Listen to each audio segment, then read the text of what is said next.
모두 안녕하셨습니까?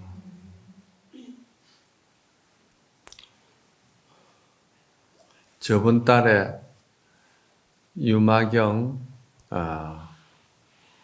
관준생품에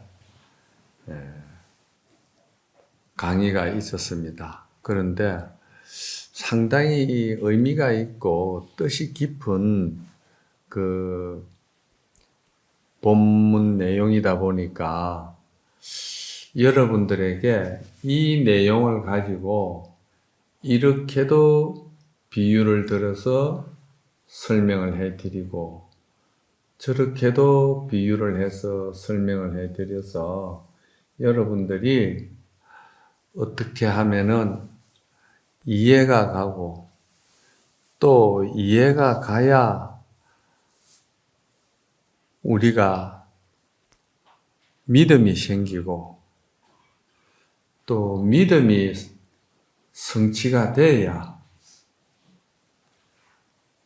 자기 자성을 닦고 지혜를 밝히려고 하는 그런 원이 또 생깁니다. 그러니 참 이게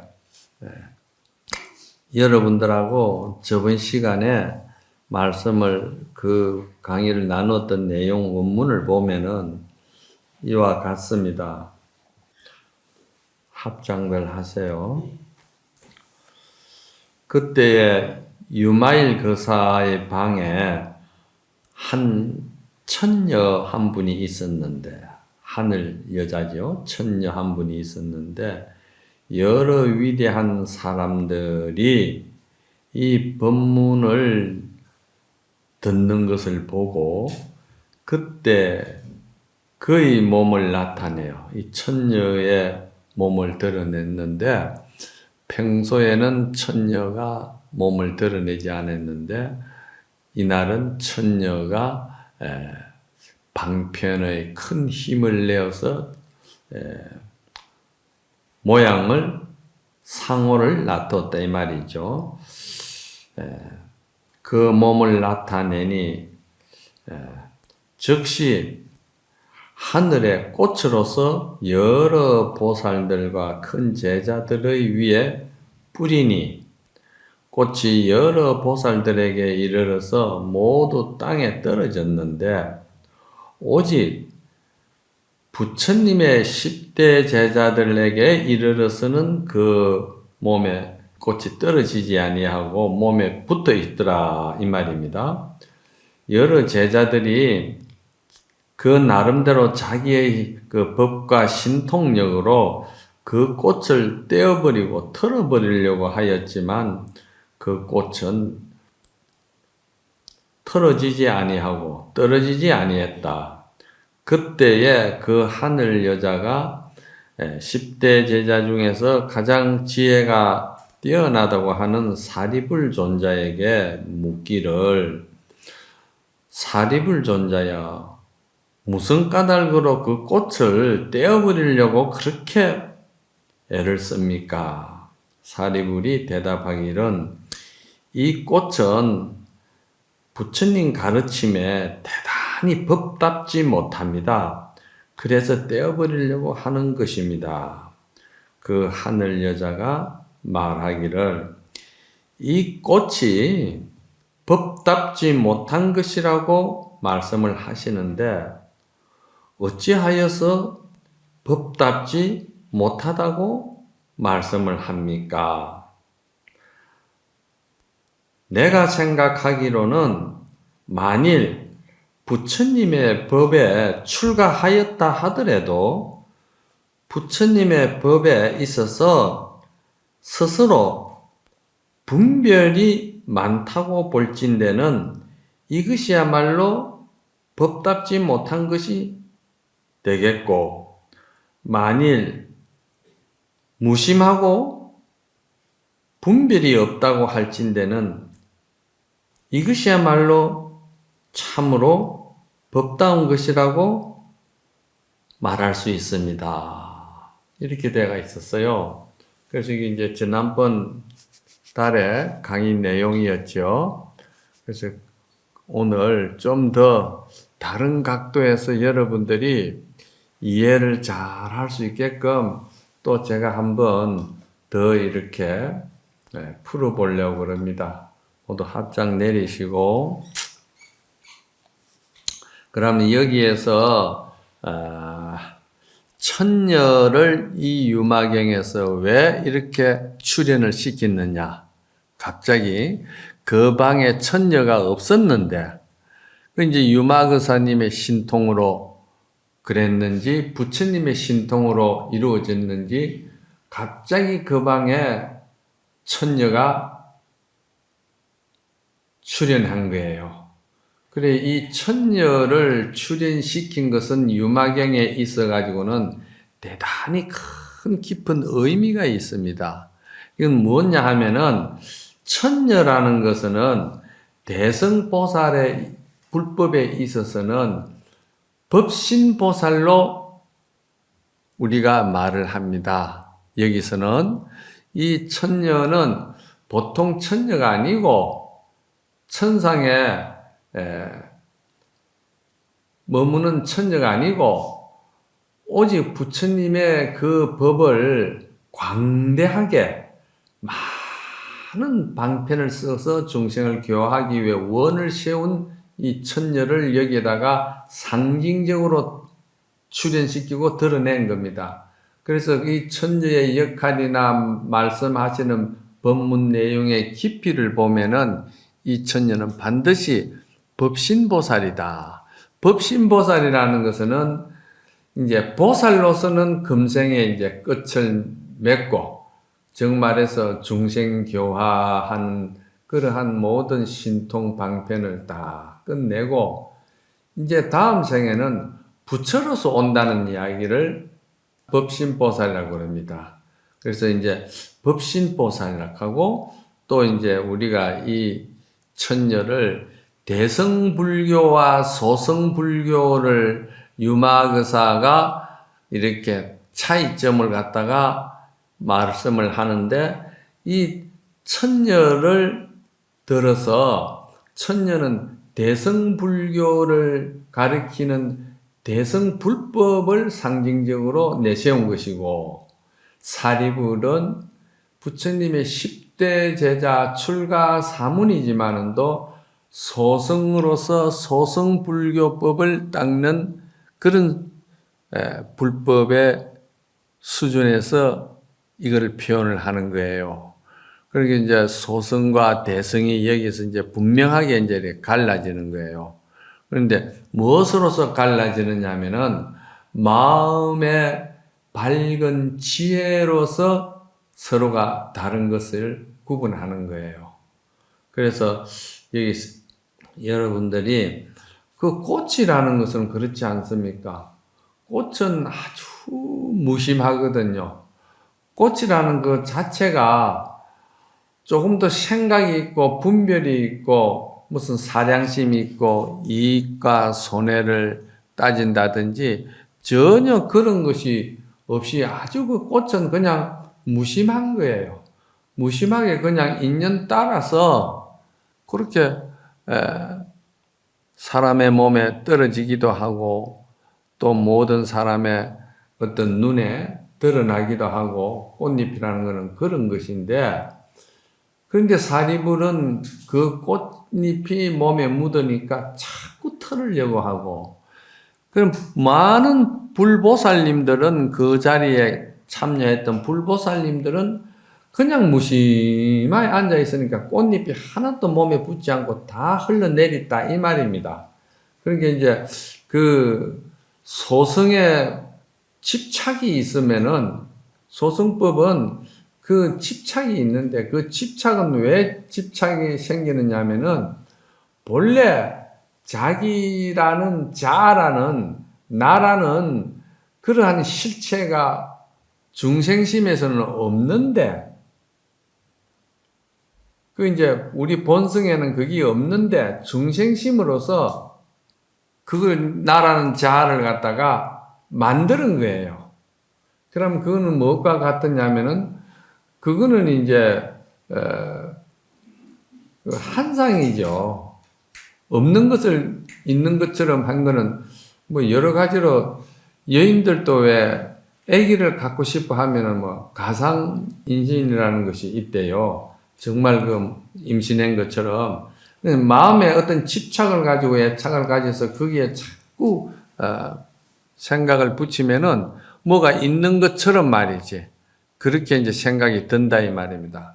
그러니 그것은 무엇과도 같았냐면은 소성이 나라는 자아는 본래 없는 건데 나라는 자아라 할 때 여기서 자아는 무엇을 말하냐면은요 지수화풍을 말하는 거예요. 우리 몸뚱이는 지수화풍이잖아. 그렇죠? 지수화풍 원소로 이 몸뚱이가 이루어졌잖아. 그렇죠?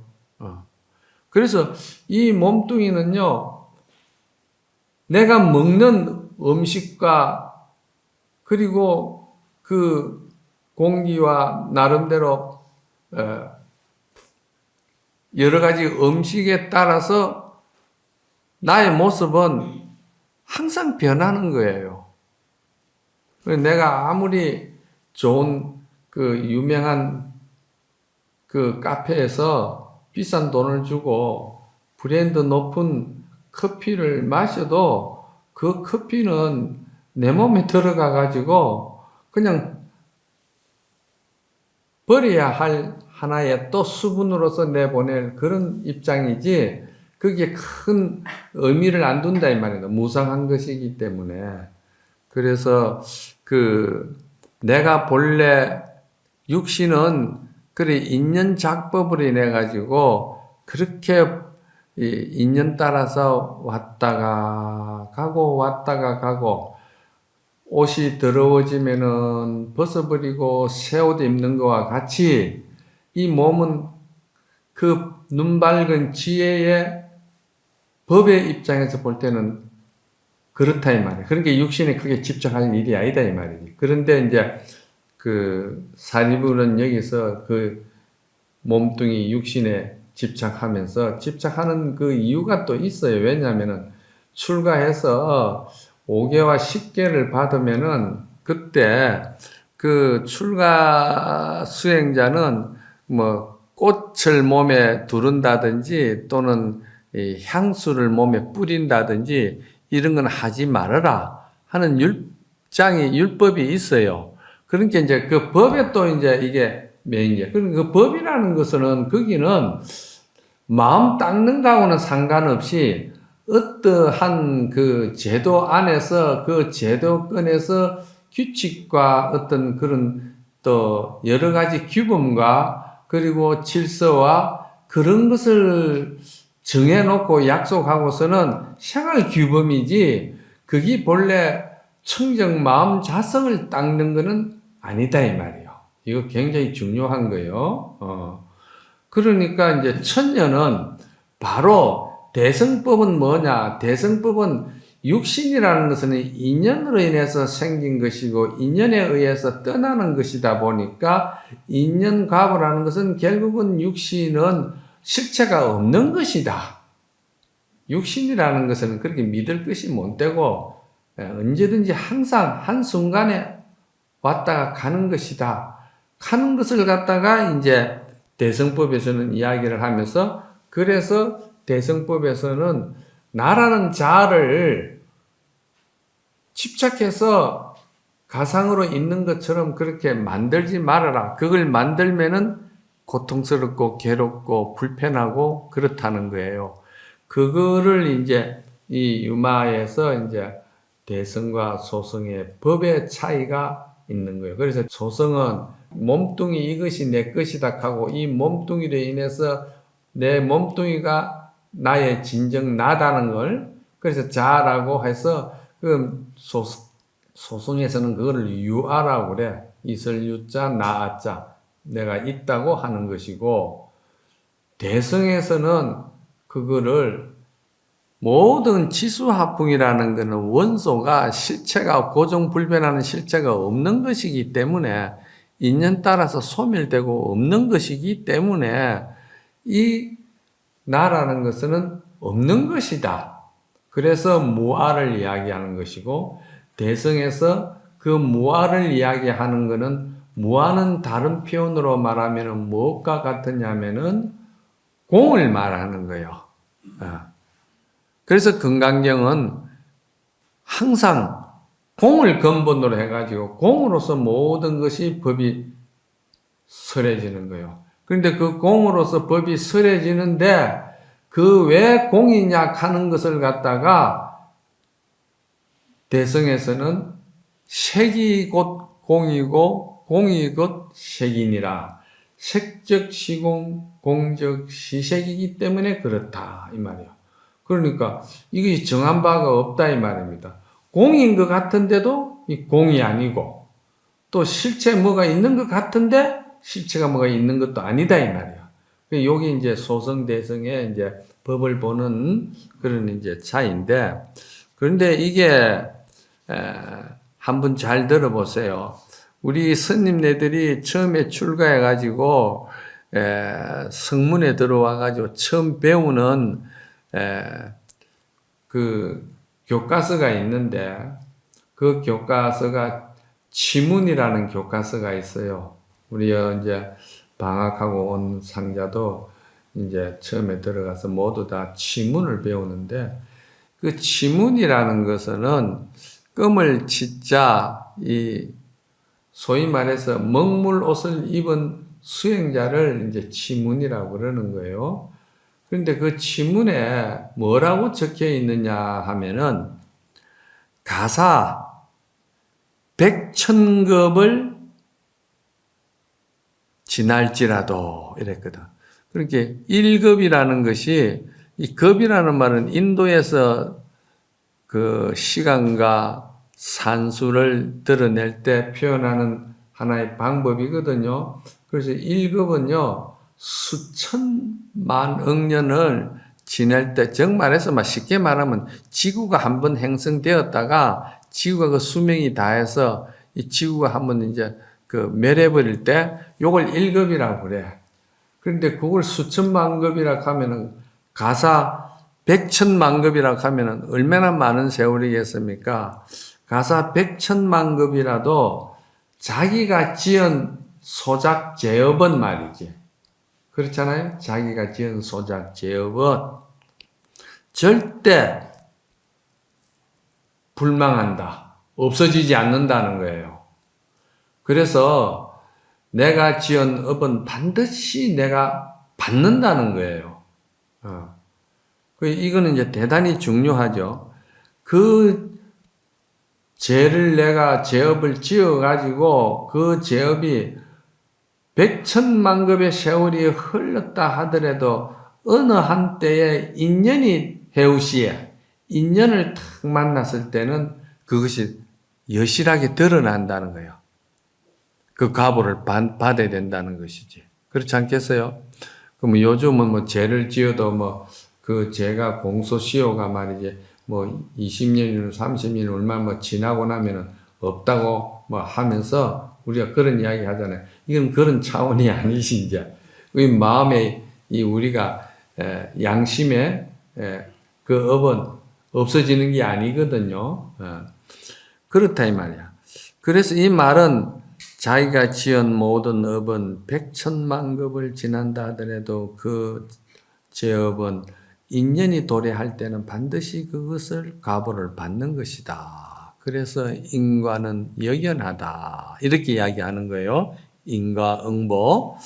그런데 또 이게 참 이상한 게 말이죠. 처음에 제가 어린 나이에 절집에 들어와 가지고 이 소리를 들었을 때는 정말 참 열심히 정진해고 참 이 윤회 둘레에서 벗어나야 되겠다. 원을 세운데 그 이제 천수경을 또 보니까 천수경에는 또 뭐라고 또 때가 있냐면은 100급 적집제라도 말이야. 100급 동안 쌓은 죄가 있을지 하더라도 말이지 그 죄는 1년 돈탕제 해버린다 이 말이야.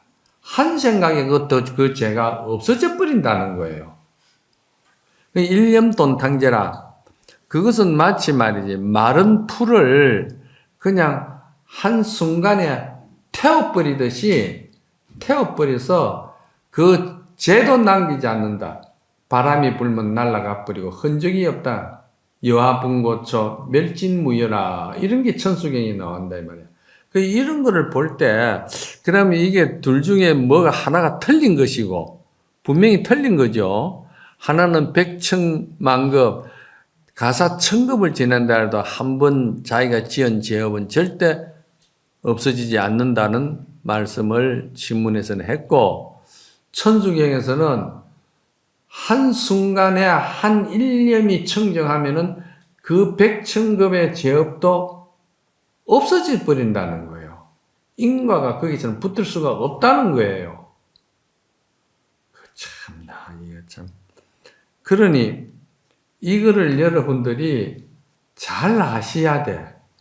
그 뭐냐 하면은, 시문에서 말씀하신 백천만급이 지나도 그 죄업은 불망한 것이니라 인연해오 시에는 반드시 그 죄를 받는 것이다.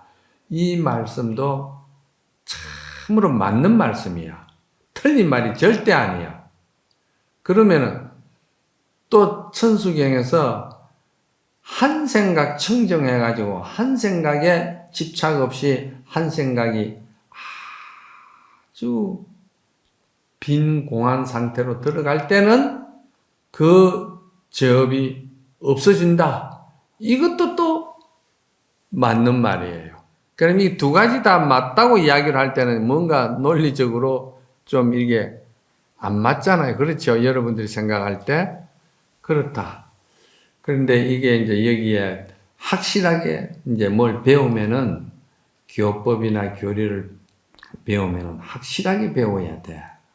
그냥 한쪽만 자기 편리한 대로 아이고 천만급 업을 지었다 하더라도 내가 어느 날 한 생각 마음 딱 비워버리면 없어진다는데 없어진다는 그것만 딱 자기가 이제 딱 붙들고 자기 것으로 만들려고 하는 거예요. 그러고 이제 자기가 이제 그 없어지게끔 하는 자기의 어떤 수행의 지혜는 없는 거라. 그래서 여기서 이제 중요한 것은 뭐냐 하면은 요것을 제가 여러분들에게 이해가 가게끔 하려고 하면은 또 이런 여러 가지 그 비유를 들어서 설명을 해야 돼. 설명. 네? 그 설명을 잘 들어보시오. 이것은 또 뭐냐면은 대성불교에서 말하는 그 유식학이라는 것이 있어요. 그 유식학. 이건 과거에 내가 그 대성기실론을 강의할 때도 이 법문을 많이 해드렸는데, 그런데 우리가 이 이제 그 유식학에 보면은 우리 식이라는 것은 우리 아름아리 생각, 분별, 사량심 요거를 식이라고 그래요. 알식자라고 그러잖아요. 그죠? 그래서 우리가 심의식 할 때는 그 유식학에서 심의식 할 때 마음심은 청정 팔식 쪽으로 이제 팔식이라고 이제 이야기를 할 수가 있고 또 의자는 뜻의자니까 그건 칠식이라고 이야기할 수 있고 그 다음에 이제 알식자 식이라는 것은 이제 육식 행위를 말하는 게거든요. 그래서 이제 여기서 뭐 육식, 칠식, 팔식이 나오니까 또 이제 여러분들이 좀 이해하기 어렵잖아요. 쉽게 이제 말씀을 드리면은 이 4대가 형성을 갖출 때 우리가 눈과 귀와 코와 입과 그렇죠? 이것이 4대 육신에 처음으로 갖춰지는 거예요. 그렇죠? 이 갖춰지는데 이것이 갖춰지면서 여기에서 거기에 눈에는 또 귀에는 코에는 입에는 그 각각의 행위에 따라서 생각하고 판단하고 집착하는 아름아리 식이 그 다 있다 이 말이에요. 그렇죠? 식이 있어요. 그 식이 없는 것을 뭐라 합니까? 그걸 송장이라고 그러는 거예요. 송장은 이 신이 다 잊어먹고 안입있을 신이 다 있잖아요. 눈도 있고 코도 있고 귀도 있고 다 있잖아. 있는데도 그 마음이라는 혼이 나가버리고 없으면은 그 의미가 없잖아요. 그런데 이것이 참으로 지혜가 없어가지고 아주 그 집착이 강하고 또 이기심이 강하고 또 자기 본의적이고 항상 자기 위주가 된다 이 말입니다.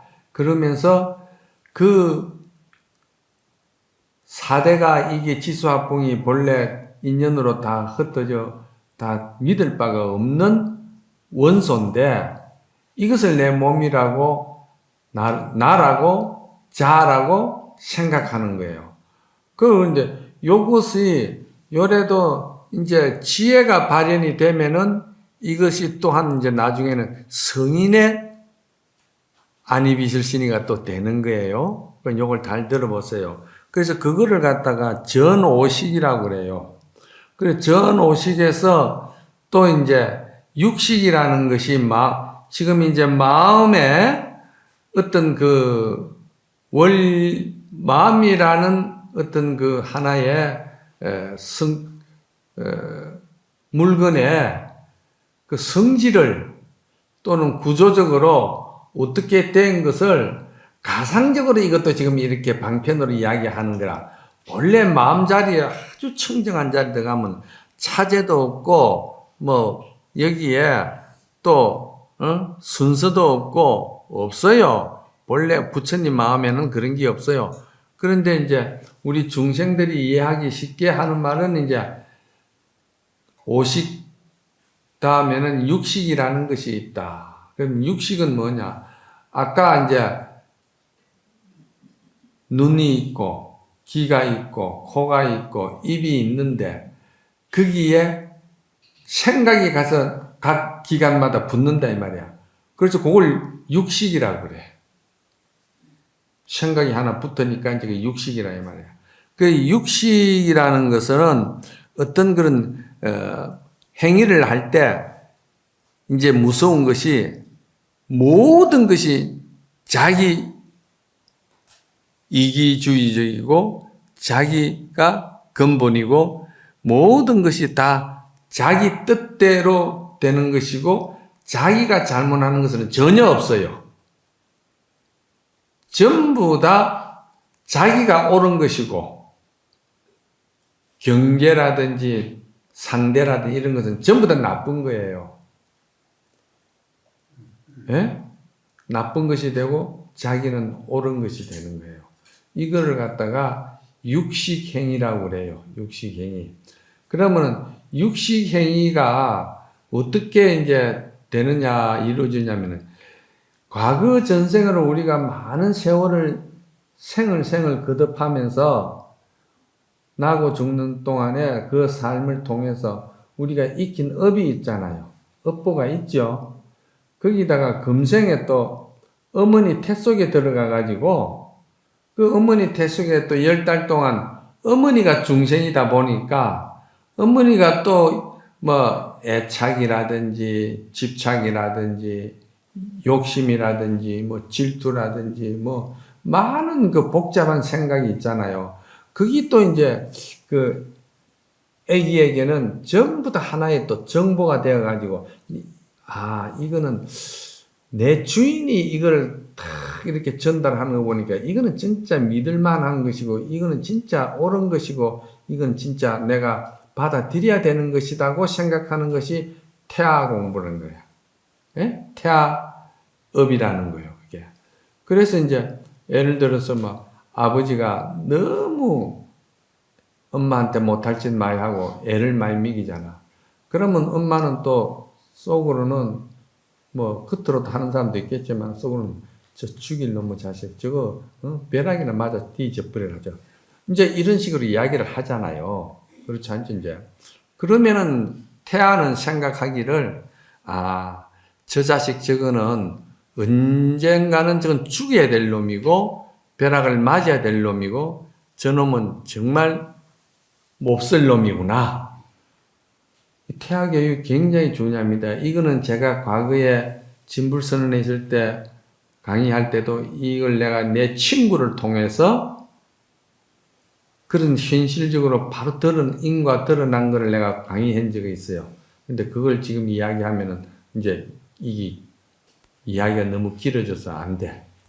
그러니까 이거는 태아가 죽일 놈이라고 생각하면 그 태아가 태어나도 그 아빠를 어릴 때는 그것이 아니지만은도 나중에 나이가 들면은 그 아빠를 상대로 해가지고 그 아빠를 죽이려고 덤벼들어요.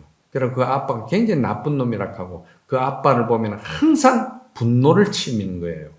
이건 사실이에요. 그러니까 여러분들 그거 참 조심해야 돼. 남편이 바람 피우고 뭐 남편이 못할 짓 하고 뭐 한다고 해서 저거는 분명히 전 나쁜 놈, 저거는 죽여야 되고 저거는 벼락 맞아야 될 놈이다 하면은 그건 서로시 그 태아가 다 받아들이는 거예요. 그것도 하나의 업이죠. 그죠?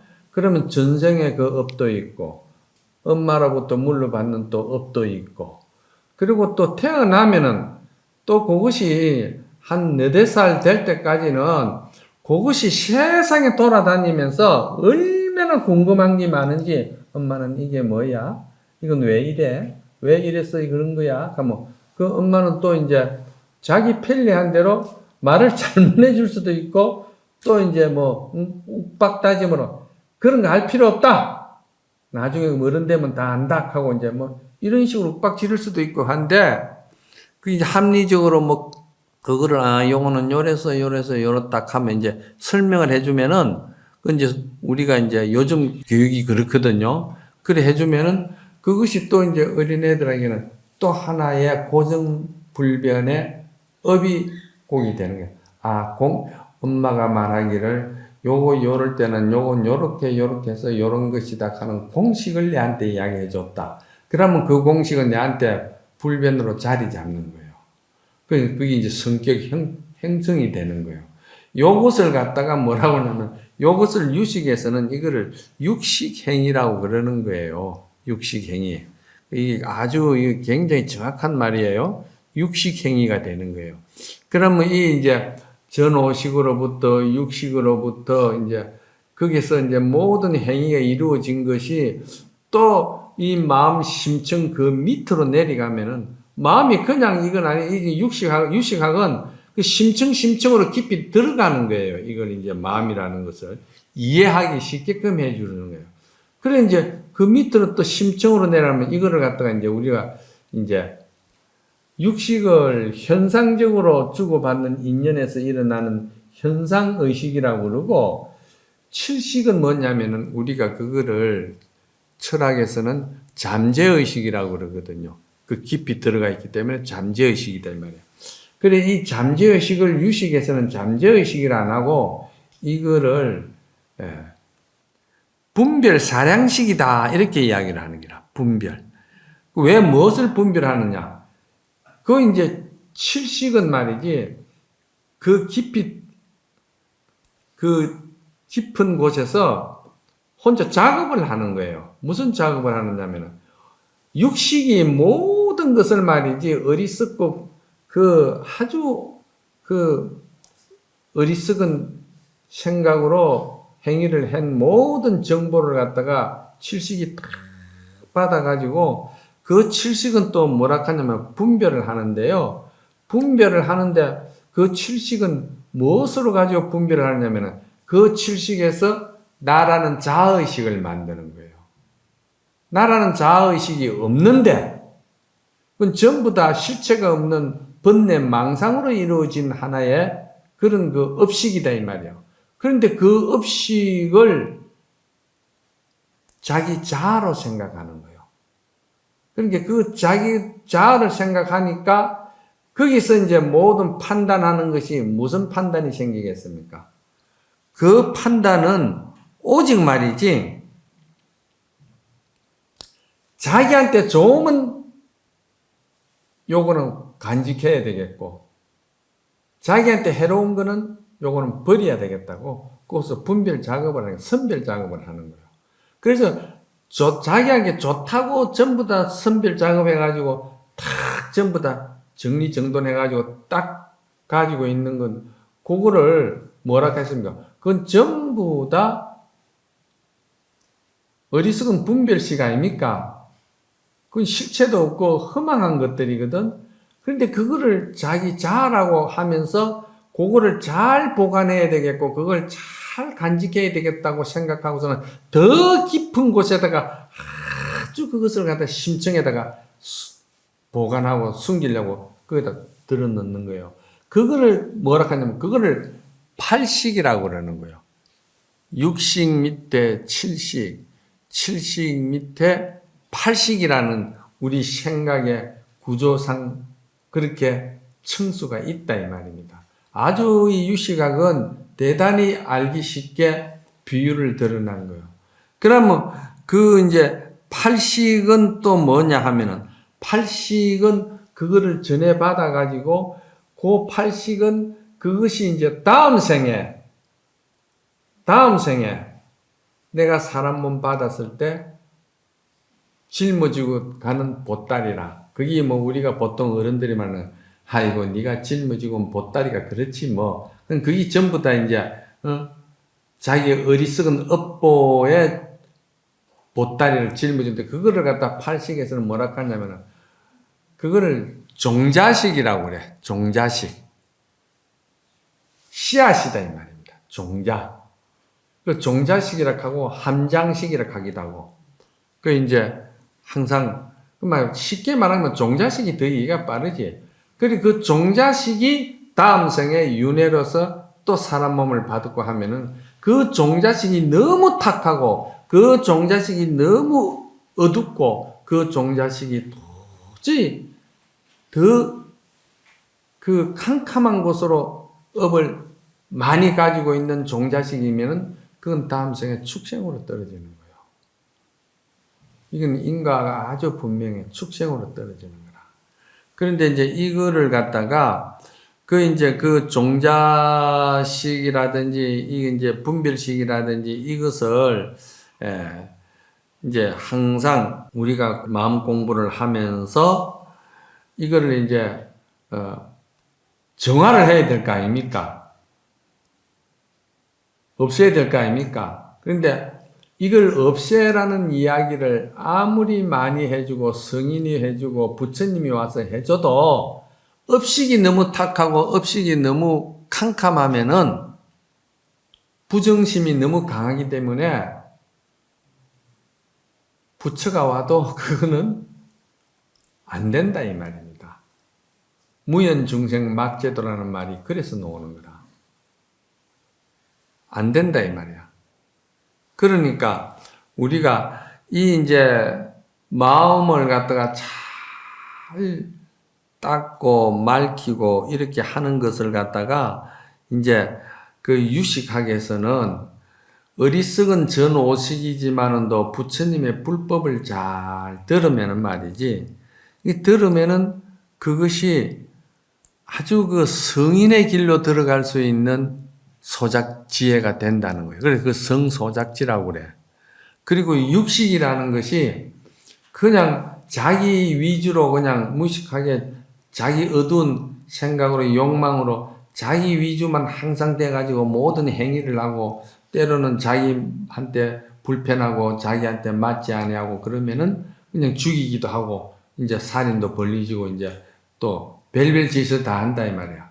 그렇지만은 부처님의 불법을 잘 듣고 요거를 갖다가 수행을 하면은 요 육식이 뭘로 변하느냐 하면은 묘간찰지라 해가지고 그 묘라는 것을 뭘 말하느냐 하면은 인연생, 인연멸. 아까 말했죠. 우리 몸뚱이라는 것은 오로지 인연의 원소가, 인의 원소가 들어와 가지고 그 어떤 과정의 연을 거쳐서 결과는 소멸한다 이 말이에요. 그래서 우리가 마음도 말이지 생했다가 그 원망의 마음이든 불안의 마음이든 그 분노의 마음이든 좋은 마음이든 기쁜 마음이든 그것이 생했다가 잠깐 머무는 순간이 있어요. 그걸 기분을 이제 자기가 쾌락을 즐기는 것이죠. 또 거기에 빠지는 것이고, 그걸 갖다가 주라고 그러잖아. 그래서 생주, 머물주자잖아요. 그것도 우리가 한 생각도 그 생주를 거쳐서 다시 이것이 희미해지면서 잊어버리시잖아. 이거를 다를 이자를 써가지고 생주 이멸이라 하는 거예요. 그리고 끝에 가서는 결국은 잊어버린다 이 말이에요. 예? 우리 산 생각도 생주 이멸이고 또 우리가 이 육신 몸뚱이도 뭡니까? 이 생했다가 성주개공, 이 땅덩이도 성주개공이잖아요. 성주개공, 생주이멸, 이 몸뚱이도 지수화풍으로 다 이렇게 되는데, 이거를 갖다가 잘 관찰하는 걸 갖다가 묘할 묘자, 볼간자, 성찰할 찰자, 지혜로울 지자, 이렇게 묘간 찰지라고 그러는데, 요것은 반드시 부처님의 그 바른 법의 지혜를 들어야만이 이게 자기에게 그런 그 하나의 지혜가 발현될 수 있는 계기가 되고 인연이 된다는 거예요. 이거 뭐 그렇잖아요. 전생으로부터 내가 지은 바, 아는 바, 경험한 바의 인연이라든지 어머니로부터 태아 교육에 지은 바 모든 것이 없다든지 또는 내가 성장해 오면서 경험하지 아니한 것을 갖다가 이래 나누면은 절대 모릅니다. 왜? 종자가 없기 때문에, 경험이 없기 때문에 그건 모른다 이 말이에요. 그렇잖아요. 그런데 그걸 이제 그 묘간 찰지라는 지혜가 생기면서 그것이 전부 다 어두운 허망하고 실체가 없는 나의 번뇌 망상 어리석음으로 인해서 가상으로 만들어진 것이 있다. 요거를 잘 살피는 것을 묘간 찰지라고 그래요. 그리고는 이제 그 칠식은 또 뭐라고 분별 사량식이라고 그랬잖아. 그죠? 분별 사량식. 그 분별 사량식은 왜 분별 사량식이 됐냐면은 나라는 자아를 갖다가 없는 것을 갖다가 욕망과 욕심을 인해 가지고 내가 나라는 자아를 내가 만들어 버린 거예요. 실제는 나라는 자아가 그게 없는 거잖아요. 없는 건데 여기서 잘 들어야 돼요. 나라는 자아가 없다 하니까 그러면 뭐 허망하고 허무하고 아무것도 없는 걸 말합니까? 그게 아니야. 이제 뒤에 나와요. 그래 이제 이 사량 분별하는 거는 자기 자아라는 이기적으로 해서 그것이 자아가 있다고 생각하고는 아까 말했잖아요. 자기한테 좋은 거는 정보로 팔식으로 넘겨주고 나쁜 거는 버린다고 그랬잖아요. 그러니까 그것이 나라는 자아의식 때문에 분별 사랑심이 생겼는데 나라는 자아가 본래 없는 기구나 하는 걸 갖다가 성인으로부터 또 부처님으로부터 이걸 경전으로부터 들었다 이 말이야. 들으니까 이거라면 이거 내가 잘못했구나. 그래서 그거를 이제 뭘로 바뀌냐면 평등성지로 바뀌는 거예요. 평등하게. 이 평등이 이제 지혜가 뛰어난 사람일수록 모든 것이 사회성도 합리적이고 또 모든 것이 민주적이고 또 모든 것이 다 마음 쓰는 것이 평등성으로 그러니까 뭐 남존여비 이런 게 아니고 평등하다는 거예요. 또 요즘은 뭐 여성 상위 시대라 하니까 이거는 또 뭐 이조 조선 시대하고는 또 역으로 더 이제 그냥 남녀 평등했으면 그만이지. 거기다가 그 평등에서 여성 상위로 더 이제 끌어올려 버렸다 이 말이야. 이것도 잘못되는 거라. 평등이면 됐지, 그죠? 평등이 되는데 그 평등 가지고 또 욕심이 신이 안 차는 거라. 그게 이제 그 어리석은 욕망이니라. 그래서 그게 이제 칠식은 평등한 지혜로서 돌아간다 이 말이야. 그 평등 성지가 되는 거예요. 그럼 그 평등 성지가 다시 이제 그 칠식에서 정보, 종자, 이걸 능가준 거 있잖아요. 이 정보, 종자, 능가준 이것이 절대 아무것도 한 티끌만큼도 쓸 것이 없고 실체도 없고 영원히 존재 불변하는 것이 전혀 없다는 것을 확실히 알아버리면 텅 비어버리는 거예요. 그게 쏙지 않는다 이 말이에요. 이제 번뇌망상 자라는 어떤 자에 자기가 도취되지도 안 하고 이제 전부 다 이제 다 버려버린다 이 말이야. 버려버리면 그게 뭡니까? 그게 이제 텅 비있다 이 말이야. 그 텅 빈 그것을 갖다가 우리의 본성이라고 그러고 우리의 인성이라고 그러고 그것을 우리가 불성이라고 그러고 그러는 거예요. 그런데 그거를 대성불교에서는 거기서부터 불교를 가르치는 거예요. 그러니까 그거를 천녀가 와서 지금 가르치는 거예요. 그러니까 사리부라고는 차원이 많이 다르죠. 사리부는 나가 있다고 생각하고 그 나를 갖다가 닦아야 되고 나를 자꾸 그어야 된다 하는데 이게 엄청난 오류가 생기는 거라. 왜냐하면은 내가 전에도 말했듯이 누에고치가 나라는 것을 갖다가 깊이 집착을 하고 그 나를 생각하면은 누에고치가 자기가 자기를 살리고 보존하는 방법은 이것밖에 없다 해가지고 누에가 자기 똥구멍에서 실을 빼가지고 자기 몸을 청청청청 감는 거예요. 그래 감는데 그래 감는 것이 자기를 위하는 것이고 자기를 보호하는 것이고 자기를 영구 불변하게 안락하게 한다고 생각한 것이 그게 결국은 그 지가 죽는 길이 되는 거라. 언덕에 죽는 길이 되는 거예요. 그런데 거기서 이것이 아무 실체도 없고 믿을 것도 없고 이거는 허한 것이고 이거는 정말 공한 것이구나. 마음이 흑원과 같이 공한 것이구나. 이렇게 딱 생각하면은 그거는 지혜가 살아나는데 그 지혜가 살아나는 것을 갖다가 뭐라고 표현을 하느냐면은 그걸 나방이라고 그러는 거예요. 번데기하고 나방하고 다르잖아요. 번데기는 지가 아무리 번데기 속에 들어앉아서 삼천궁녀를 건너리고 삼천궁궐을 지었다고 한다 하더라도 그 번데기는 그 안에서 엄청난 자기 괴로움과 고통과 자기 죽음의 어두움밖에 형성되지 않는 거예요. 부처님이 불법 지혜를 모르면은 그와 같다 이 말이에요. 그런데 그거를 갖다가 이 실체가 없다고 생각하고 구멍을 내가면 팍 부숴버리고 밖으로 확 놓은 게 뭡니까? 그 나방 아닙니까? 그 나방은 딱 놓으니까 세상은 밝고 향기도 좋고 꽃도 많고 너무너무 행복하고 안락하고 자유롭고 대자유가 되는 거예요. 그것이 뭐라고 그런다? 그거를 대원경지라고 그래요. 큰 대자 원만할 원자에 모든 그 경계가 다 실체가 없다는 것을 알고 지혜가 싹 발현되어 가지고 이 이제 성인의 길로 접어든 것을 대원경지라 이렇게 이야기하는 거예요. 이제 설명을 많이 했죠.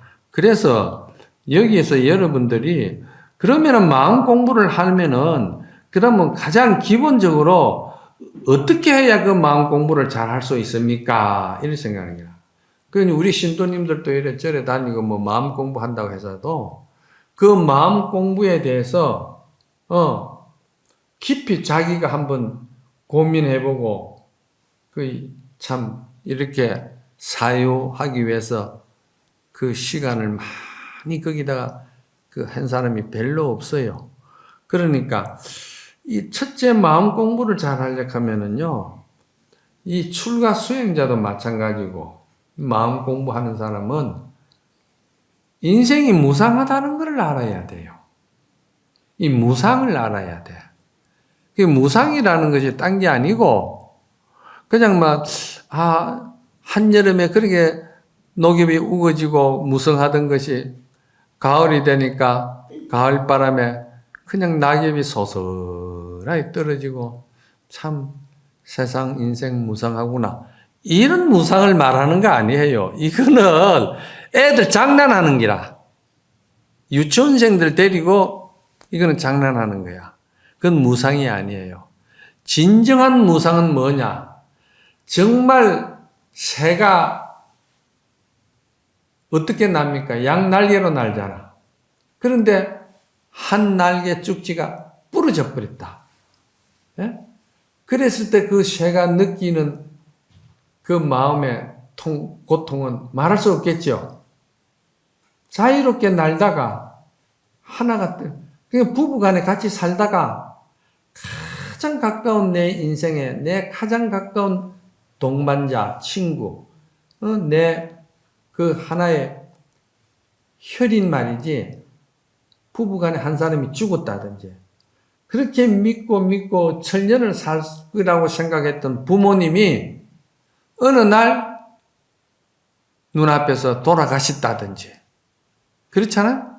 돌아가셨다든지 또는 말이지 할머니가 할아버지가 어릴 때 천지도 몰랐는데 그 눈앞에서 어린 나이 아기 앞에서 돌아가는 모습을 보인다든지 이런 것들이 가장 친한 친구가 간다든지 이런 것들이 말이죠. 절감하고 절실하고 정말 그것을 갖다가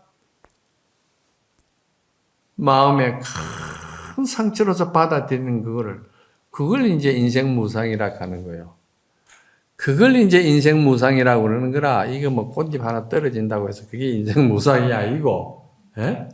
잘 들으세요. 이거 유식 법문은 이거 쉽게 들을 수 있는 강의가 아닙니다. 이거는 전문 강의로 상당히 오랫동안 여기에 어떤 자기 나름대로 경험을 했기 때문에 이게 하는 것이지. 그러니까 그래서 보통 이미 나이가 연세가 들면은 뭐라고 그럽니까? 하시는 말씀이 인생은 무상하구나.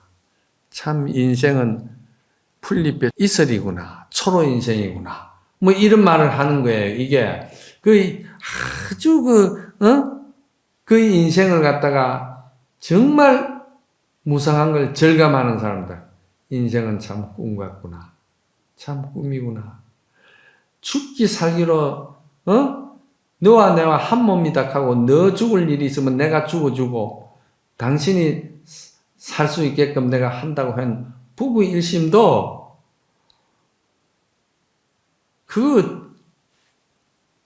우리가 그것 역시도 참으로 그런 것 같으면은 그건 무상을 느끼는 거예요. 부부간에 안 그래요? 그런데 뭐 가시고 나면은 뭐 통곡을 하긴 하겠지요. 그래서 좀 있다가 사람에 따라서는 또 다를 수도 있지요. 뭐 새로운 둥지를 찾았어. 짠짠하고 낯선 사람도 있고 많잖아요. 그러니까 이게 무상을 못 느끼면 그렇다니까. 그러니까 참 무상을 하는 그래서 금강경에서는 끝까지 뭐라고 했습니까? 일체유의법은 여몽한포영이니라 여로 여겨전이며 이와 같이 인생을 관주해야 된다. 이게 마지막 금강경에 그게 나오는 거예요. 마지막 구절이야 그게. 그러니까 이게 그만큼 무상을 많이 해야 돼. 우리가 상자가 여 있지만은 지금 대교과 들어가지만은도 대교과 그 교법도 대단히 중요해요. 중요하지만은도 나는 더 중요한 것인데 인생 무상을 느끼면은 한평생 내가 수행하고 수행자로 살아가는데 그 자기 자신을 보살 행운으로 발심시킬 수 있는 큰 미천이 되는 거라. 그 뭐 교리 이런 거 좀 머리에 아르마를 넣어가 있는 것도 뭐 그것도 좋겠지만은도 더 중요한 거는 인생 무상을 느껴야 된다는 거예요. 그래서 그러한 인생 무상을 첫째 딱 느끼고 두 번째 이제 우리가 이 마음 공부에 들어갈 때는 무엇을 했냐면은 첫째 작복 수행을 많이 해야 돼요. 작복수행이라는 것이 뭐냐면은요, 지을작자, 복복자.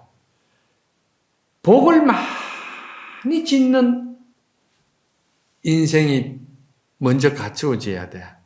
복을 많이 짓는 인생이 되면은, 첫째, 복이 많아야 돼. 복이 없이 뭐 공부하려고 하고 마음 공부하려고 뭐 한다 해서 지하철 밑에 그저 먹고 신문지 깔아놓고 그래서 거기다 부처님의 팔만장경을 갖다 들려줘 보세요. 돈 100원만도 못해. 복이 없으면은 불법을, 성인의 법을 또는 참 신한 인간의 실상을 들을 수도 없고 행할 수가 없는 거예요. 그래서 복이 많아야 좋은 인연을 만나요. 그래서 좋은 인연을 만나는 것은 내가 반드시 베풀 수 있어야 돼.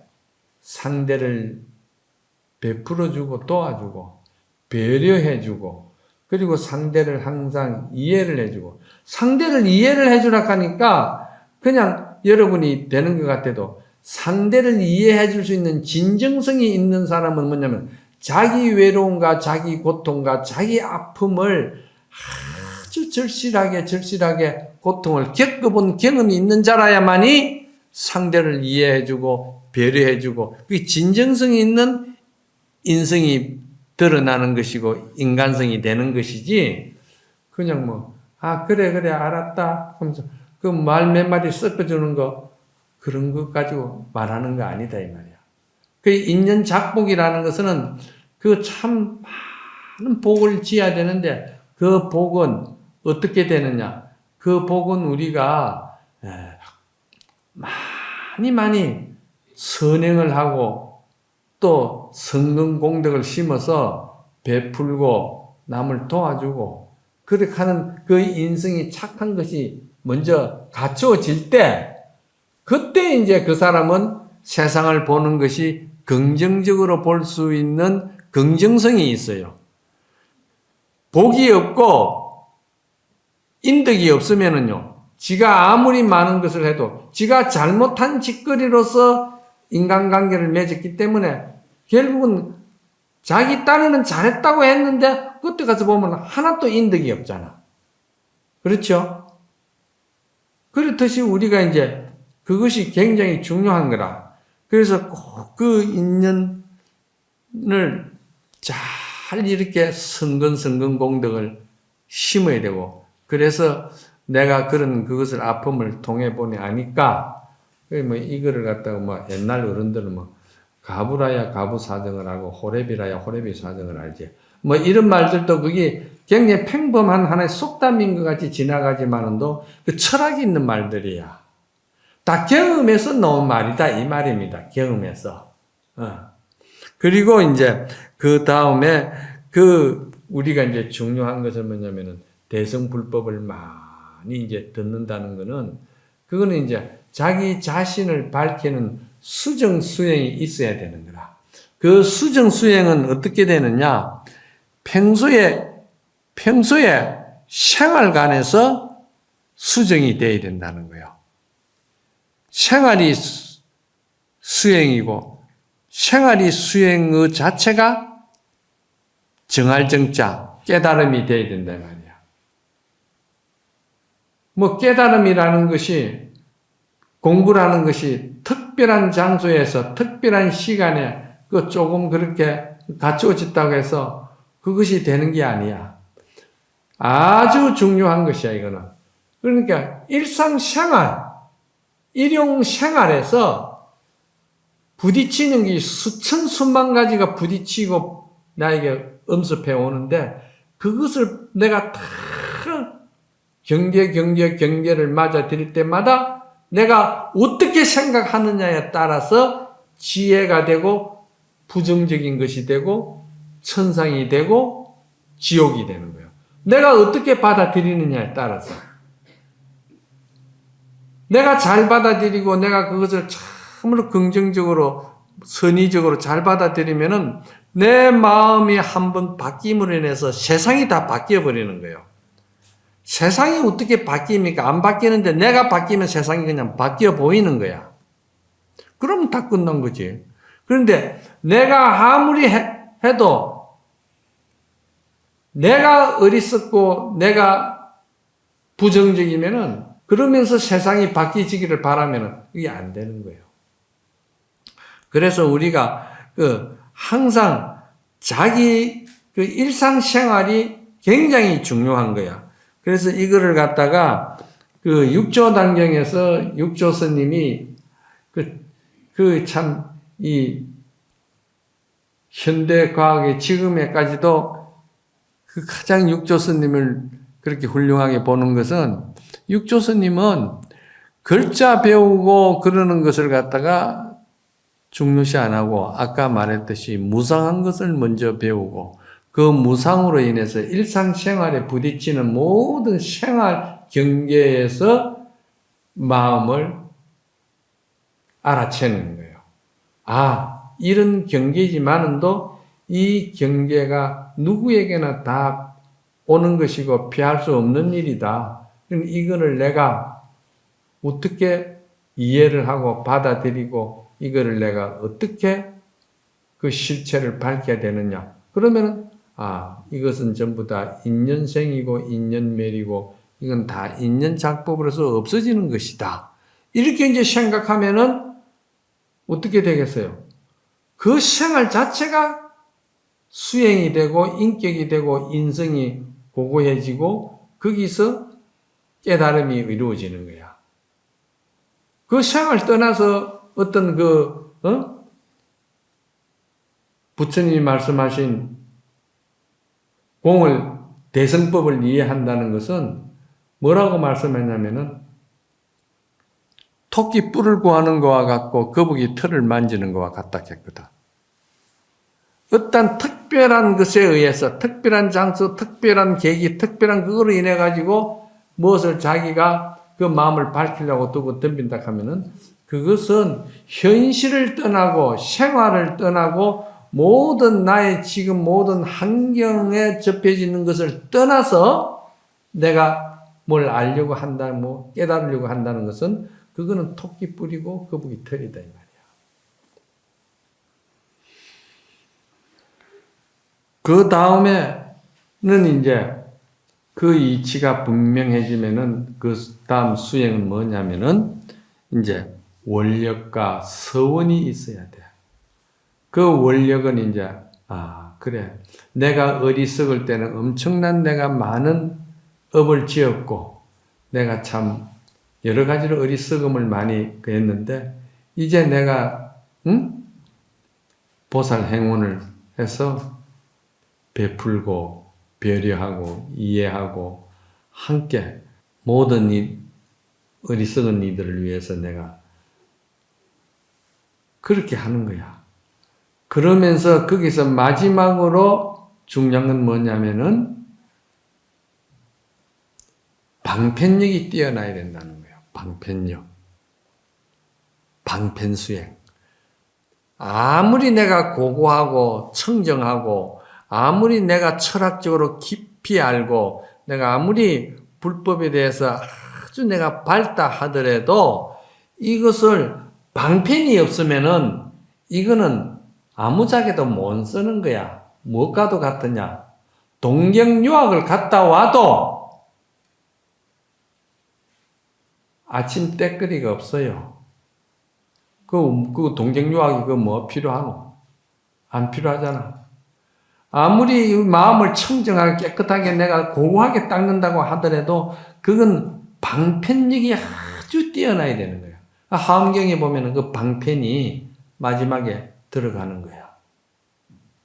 그러면은 그 방편력은 무엇과도 같았냐면은 우리가 삼국사기 일연스님이 쓰신 삼국사기를 이렇게 보면은 거기에 부덕이라는 공부인이 있고 박박이라는 공부인이 있는데 수행자가 있는데 그런데 부덕이는 이쪽 골짜기에서 공부를 하고 박박이는 이쪽 골짜기에서 공부를 하고 토부를 암초를 지어가지고 이제 탁 하는데 두 사람이 이제 헤어지면서 뭐라 했냐면은 우리가 공부하다가 누가 먼저 성불을 하든지 성불을 하면은 꼭 제도해 주기를 원을 세우자. 깊은 인연아 있냐? 그러니까 제도해 주자. 이렇게 했거라. 그래가 이제 처음에는 이제 그 부득이가 이제 그 이쪽 골목에서 공부를 하고 있는데 한밤중에 천둥치고 번개치고 말이지. 드라마가 좀 그렇잖아. 그죠? 비가 오고 말이야. 막 그러는데 아주 저 뭐고 예쁜 각시가, 옛날에는 각시라 했지. 처녀. 그 처녀가 그 부득이 토굴 암자에 들어온 거야. 그래, 밤도 깊었고, 산짐승도 많고, 무섭고, 갈 데가 없으니, 날 여기 하룻밤 재워달라고 들어온 거예요. 그런데 그 조그마한 운막촌막이잖아. 그죠? 운막촌막인데. 그 들어오면 같이 이제 그냥 거기서 같이 이제 자야 될 판이라. 딴 방이 없으니까. 그러니까 부득이가 뭐라 하고 있느냐고. 내가 지금 10년을 기한을 적고 지금 청정 수행을 하고 청정성을 닦고 있고 내가 참 불법에 내가 아주 고고한 내 자성 인성을 내가 더럽히지 않으려고 했는데 여기 밤중에 뭐 부정탁으로 여자가 그래 들어와가지고 그러느냐고 이제 뭐라 한 거야. 안 된다고. 요 같이 잘 수가 없다고 그랬는 거야. 그러니까 이 여인이 내 소리가 아닙니다. 이런 스님이 아주 재밌게 이거를 방편으로 쓴 거예요. 그런데 그렇게 이제 부득 수행자가 저쪽 골짜기 너머로 가보세요. 거기 더 암자가 있다고 그랬거든. 그렇게 이제 박박이 쪽으로 온 거야. 그래 박박이 쪽으로 비를 맞고 착 들어오니까 박박이가 어디서 이렇게 밤중에 비를 맞고 이렇게 흠준하게 고생을 했느냐고 그래 들어오시라고 그러는 거라. 그러니까 너무 고맙잖아요. 그러고서는 이쪽에 아랫목이 따시니까 옷도 말리고 여기서 주무시어. 나는 우쪽에 운목에서 앉았다가 누웠다가 내가 하는 공부하도록 할 테니까 그래 하라고 그랬거든. 그런데 이게 참 일이 좀 크게 벌어져 버렸어요. 그 여인이 조금 있으니까 아이고 나 죽는다고 막 고함을 지르는데 보니까 그게 뭐냐면은 그 임신을 해가지고 지금 애가 분만이 돼가 애가 출생을 하는 거예요. 그러니까 막 이 박박이야 그막 너무 황당한 거예요. 그렇지 않겠어요? 그래가지고 뭐 사람은 없고 어떡합니까? 박박이가 그 아기를 받아내야 되는 거예요. 그러니까 그 여인이 하는 말이 어서 밖에 가서 물을 끓이세요. 그래 이제 물을 끓이고 그리고 이제 애를 받았어요. 박박이가 받아가지고 그리고는 이제 그 끓인 물에다가 탁 깨끗이 그 아기를 씻겼어요. 씻겨가지고 그리고는 이제 그 각시가 하는 말이 스님도 이 물에 모욕하이소. 그러니까 그 모욕할 물은 아니잖아, 그제? 그런데 이 각시가 모욕을 하면은 스님이 성불하십니다. 모욕하이소. 그러는 거야. 너무 긍정적으로 받아들이는 거라. 의심이 없고 부정이 없어요. 그래서 이 박박이가 거기서 옷을 벗고 모욕을 했어요. 모욕을 딱 하니까 그 물이 들어가고 몸에 붙는 그 순간에 전부 다 이 몸이 금색으로 변하는 거라. 금신으로 변하는 거야. 그 요건 하나의 전부 다 이제 상징성을 내세우기 위해서 그 이제 아까 여기 좀 천녀하고 사리부를 가지고 비유를 했죠. 그 일연선사는 부득이와 박박이를 가지고 공부는 똑같이 마음 공부인데 방편이 있느냐 없느냐 그 지혜가 출중하냐 이거를 지금 상징성을 가지고 이렇게 표현을 하는 거예요. 무슨 말인가 알았어요? 그러니까 이제 모욕을 하고 나니까 그러고서는 이제 그 여인이 호련히 떠나면서 나는 32영신을 갖춘 관세음보살이다. 마지막 법신보살로 와서 그대들이 하도 수행을 청정하게 잘 하길래 내가 그대들을 그 건수를 달기 위해서 왔다. 그러니까 이제 부득이는 떨어졌고 박박이는 검신이 됐다는 말은 뭐냐면은 안이비설시의와 색승양미초법 마음과 마음을 대하는 모든 경계가 전부 다 자유자재가 됐다 이 말이야.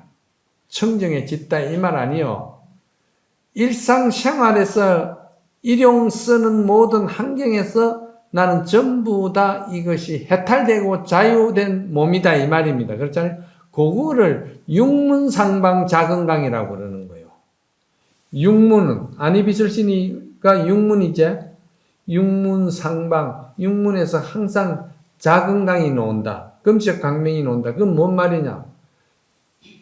생사해탈하고 불생불멸의 지혜가 나왔다 이 말입니다. 그걸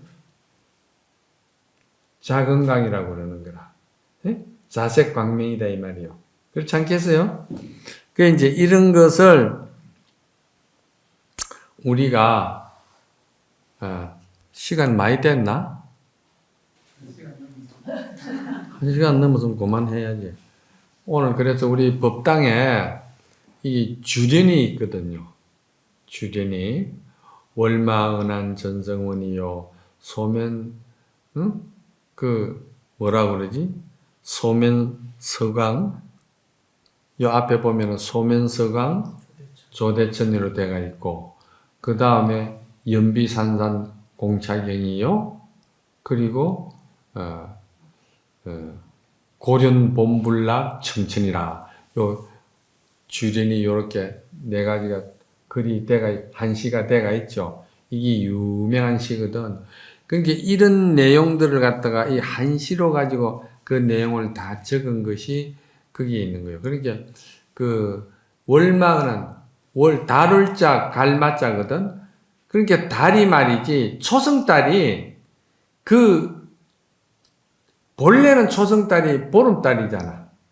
보름달인데 자라는 것을 자기가 자꾸 고집하고 이제 어떤 자기의 어떤 그런 그 위신과 자기의 어떤 위치와 자기의 어떤 그런 것을 갖다 자꾸 이제 고집하고 이 격식을 국집하고 있으면은 그게 안 돼. 그걸 전부 다 이제 그 초승달인데 그 초승달이 모든 걸 놓아버리면은 그게 이제 서방정토 극락세계로 가면서 은하수에 들어가가지고 몸을 자꾸 씻는 거라. 몸을 씻는 게 뭐냐? 그게 이제 자기 마음 공부 밝히는 걸 은하수에 몸을 씻는다고 그러고 은하수에 몸을 자꾸 씻다 보니까 소면서강 조대천이라. 그러다 보니까 소면이라는 거는 아주 순수하고 밝은 미소를 말하거든.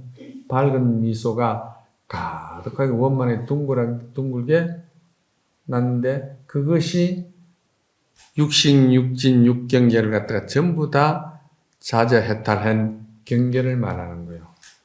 그리고 연비산산 공창이라는 거는 연비라는 거는 그 강강술래 할 때 손잡고 도는 거 있죠. 손과 손을 잡고 이렇게 도는 거. 그거를 이제 마치 산이 어깨를 나란히 해가지고 이렇게 능청해지죠. 그거를 연비라고 그래. 근데 그 연비 산산이라는 말은 중국말로 매산자 두 개가 원숭이를 말하는 거야. 어리석은 원숭이, 소성법을 닦는 어리석은 원숭이는 공연히 여기서 빌공자는 공할 공자로 새기는 게 아니고 공연히 괜히 쓰잘데없이 말이지. 공연히 물에 비친 달의 그림자를 집착했다 이 말이야. 그게 뭐냐? 괜히 자기 몸뚱이를 갖다가 집착했다 이 말이야. 우리가 이 몸뚱이에 집착하다 보니까 몸뚱이 때문에 별별 짓을 다 하고 별 죄를 많이 짓고 다 하잖아. 그러니까 그 어리석으면 어리석일수록 생사에 대해서 굉장히 두려움을 많이 가지게 되고 그렇게 괴로워하고 몸뚱이에 집착을 한다 이 말이지.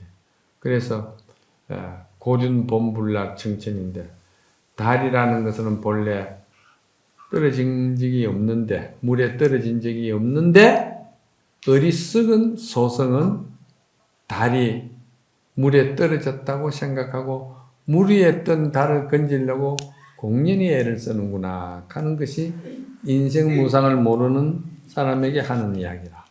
이제 그만하지. 좀 더 길게 할 수도 없고, 예. 오늘 마치겠습니다.